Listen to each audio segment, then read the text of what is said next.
Ozurkon bufou e falou: eu gostaria que o senhor se colocasse no meu lugar, só por um instante. Eu estou todo arrebentado numa cama de hospital. Fui brutalmente atacado por monstros, acreditando que eu estava pesquisando apenas uma espécie não catalogada de escorpiões. Acabei de descobrir que vim parar aqui por causa de uma seita esotérica de fanáticos.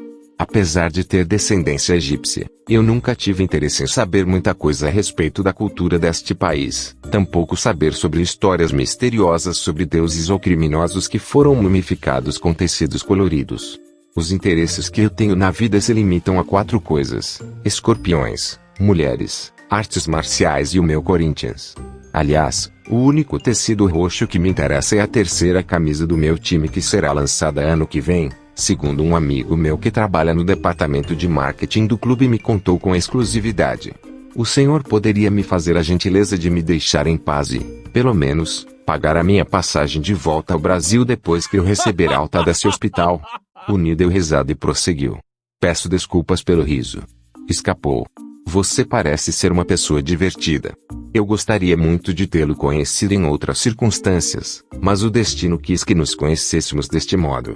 Eu pagarei sua passagem de volta, fique tranquilo. Mas eu preciso que você continue me escutando. Fora a outra múmia que foi mumificada com um tecido azul claro. Tecido azul claro. Para um criminoso que esquartejava suas vítimas. Quem era o estilista que escolhia as cores dos tecidos? O Clodovil?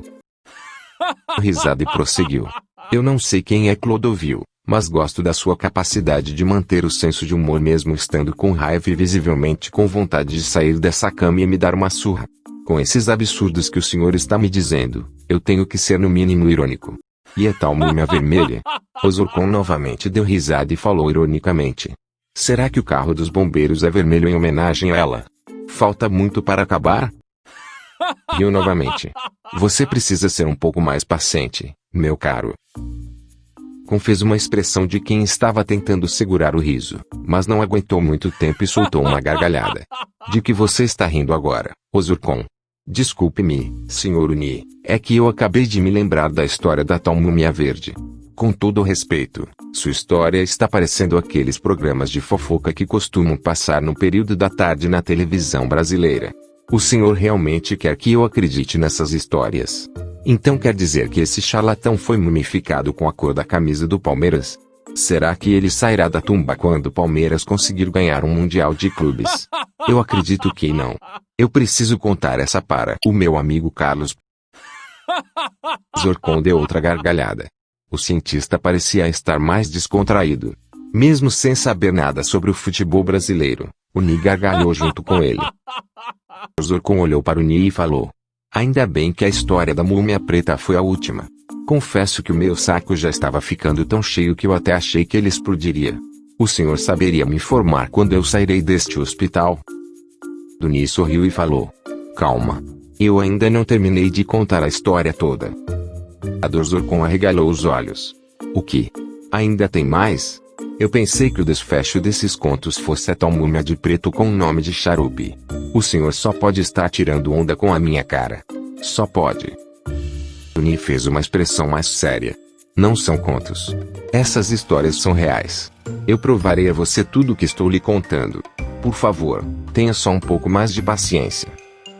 Ozurkon fez uma cara de quem comeu e não gostou e disse: está bem. Prossiga. E prosseguiu. Antes de ser enviado ao deserto, o pobre Jara foi marcado com ferros em brasa, que tinham o formato de um escorpião. Essa punição era conferida aos soldados que traíam o faraó. As marcas, por tradição, eram feitas da seguinte maneira: 2 escorpiões no peito, um de cada lado, e um maior nas costas. Jara e os 5 criminosos seriam mumificados logo após a execução, no momento em que seus respectivos cadáveres fossem recolhidos no dia seguinte. Essa foi uma tradição que ficou apagada da história. Naquele período, todos tinham que ser mumificados com a mesma dignidade. Até os criminosos. No dia da execução, os condenados foram enterrados nas areias do deserto, ficando somente com suas cabeças para fora. Assim que anoiteceu, os 12 escorpiões do cubo de ouro de Dizebek saíram à caça. Os aracnídeos massacraram as 6 vítimas. Antes do ataque, Jara pediu clemência ao deus Osíris, para que o mesmo lhe tirasse daquela situação. Os escorpiões atacavam ao mesmo tempo, vítima por vítima. Jara foi o último a ser atacado, o que aumentou ainda mais a sua angústia. Os gritos solitários dos 6 condenados ecoavam pelo deserto. O veneno começou a penetrar no sistema nervoso das vítimas, que começaram a sentir tremor em seus corpos. De repente, surgiu uma forte luz do céu que foi em direção de Jara. Orcon interrompeu-me novamente e perguntou: quem é Dizebek? Que cubo de ouro é esse? A história de Dizebek será confiada através de um manuscrito secreto. Fique tranquilo. Continuando. Após o surgimento da luz que envolveu todo o corpo de Jara, ele foi retirado da areia. Diante dele, surgiu a deusa Ísis, esposa de Osíris, assim como deve ter surgido para você também. Ísis revelou ao soldado que ele era o escolhido por Deus Ra, e que ele seria um herói. Jara tinha uma missão muito importante no planeta. Os 12 escorpiões que o atacaram se tornaram sagrados e eternos, mas ficaram estéreis. A missão deles, de alimentar o eterno Dizebek, continuou até hoje. A eternidade não tirou o apetite de Dizebek e seus 12 escorpiões, que precisam se alimentar para não ficarem furiosos. A deusa Ísis conferiu superpoderes a Jara, e lhe deu a máscara rudamônica, que tinha sido fabricada no sol pelo seu esposo Osíris. Os poderes que Jara havia adquirido resultavam da soma das forças de Dizebek, com as forças da máscara. O manuscrito secreto também lhe revelará alguns desses superpoderes. Os outros poderes que a máscara conferiu ao ex-escravo eram característicos da personalidade que ele tinha na época. A máscara rudamônica tem a propriedade de conferir poderes extras ao seu detentor. Esses poderes são de acordo com as características do seu possuidor. Jara foi um herói daqueles tempos. Ninguém sabia quem ele era, pois escondia sua verdadeira personalidade com a máscara rudamônica. Ele passou a ser conhecido por todos como Rudamon, colocando ordem no caos que era vivido naquele período. Rudamon enfrentou inimigos humanos e sobrenaturais e venceu todos eles. O bem tinha triunfado sobre o mal. O mundo estava em harmonia. Essa situação incomodou a maléfica serpente Apopis, que ordenou a Set, eterno inimigo de Osíris, que destruísse aquela harmonia que estava no planeta. O maligno deus provocou uma tempestade e manifestou-se através de raios e trovões. Set ressuscitou as 5 múmias dos criminosos que lhe falei e conferiu-lhes poderes sobrenaturais do mal. O poder de cada múmia era uma combinação de sua própria característica, somada às forças de Dizebek e Set. Este último ordenou as mesmas que destruíssem Rudamon.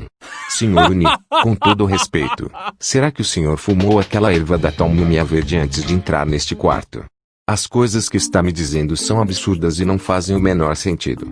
O senhor mistura a mitologia egípcia com a história de super-heróis e me conta de um jeito como se tudo isso fosse real. Por que o senhor não começa a escrever histórias em quadrinhos? Sei lá. Lance uma revista chamada Rudamon, o novo herói, por exemplo, e comece a divulgar pela internet. Quem sabe o senhor consiga alguma coisa.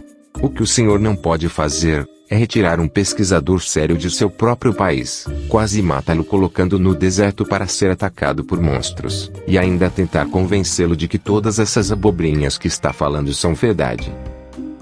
E fez uma expressão de quem não se importou com o comentário e prosseguiu.